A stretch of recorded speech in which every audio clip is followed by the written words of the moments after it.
How often do you say that I have never been this angry? Lost count, right? Maybe multiple times every day. Let's go back to school. You don't have to be brilliant, so don't use that as an excuse that, oh, I would understand because I was not serious in school. I am not brilliant. But let's give number to how angry do you feel at a given point of time. So 0 is Zen-like mode and 100 is volcano erupting, earth-shattering anger, right? So 0 is the minimum and 100 is the maximum anger. Now go back to the situation when you said the last time, I have never been this angry before. What number would you give out of 0 to 100? Maybe a 10? Maybe a 20? 50? But you have to remember, 100 is the maximum that you can get angry over your lifetime, right? So that would mean you have to keep that 100 for something really extraordinary, something really big. Not something like when somebody says something to you, minutely offensive, but you really blow it out of the proportion in your mind. Now imagine how your graph will look if you keep giving 50, 60, 70 as the score for smaller things in life, which in retrospect don't really hold that value. Forget your life, just pick one day and try to plot a graph.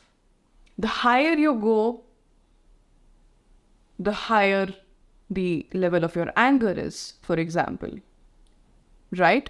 Or you can also do a positive and negative graph. Let the positive be for other emotions like happiness or, I don't know, inspiration or motivation or contentment, satisfaction.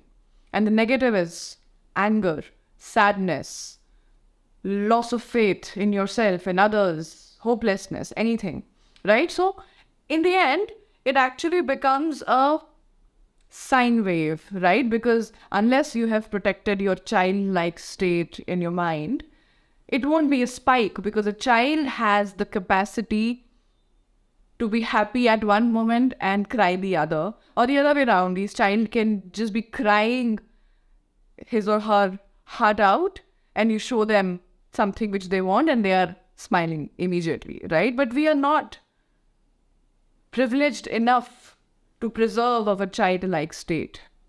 So it's not a spike. It's a gradual up and down, up and down, up and down. So it's a sine wave. It's a basic sine wave. Now just take one day of your life.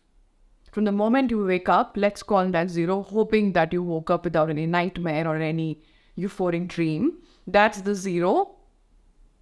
And then start plotting your emotion throughout the day.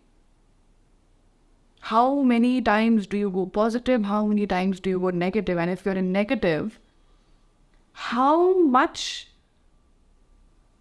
deep do you take that emotion? What will help you is perspective, right? If something small, which should not be given more importance, happens, and you make that a very, very negative wave, then what will you do when something actually big happens in your life? Which is what I call perspective. It's all, perspective is my favorite word. It's all a game of perspective. Perspective about your own life, of that day, on different things that have happened in your life. How much importance do you give to some situation or some statement by someone who might not even matter later? And that's what defines the graph of our emotions. Ultimately, it is in our control. The amount of importance that you give it, the deeper the negative curve will become. And once you broaden that approach, perspective is about how you see things, about yourself, about your life, about everything that has happened with you in the past and what may happen to you in the future. But if you start seeing things from others' perspective, that's what I call empathy. Perspective and empathy. Empathy is just putting yourself in somebody else's shoes. If somebody says something to you which hurt you, which made you angry, and you immediately dropped your graph to -50, think, why did the person say it? Maybe he or she did not mean it. Maybe he or she had something else going on in their life, and they did not even mean to get you so upset or so angry. So that -50 could easily would become -5 for you. Does it make sense? So that's what I feel we should do as a practice. Just take a small piece of paper and draw a graph and see how the sine wave of your life emerges. The ultimate aim, to be at the center as much as possible, because when you start plotting your life, your day, you will see that it's all up and down, which means the ups will not stay, the downs will also not stay. As simple as that. Thank you.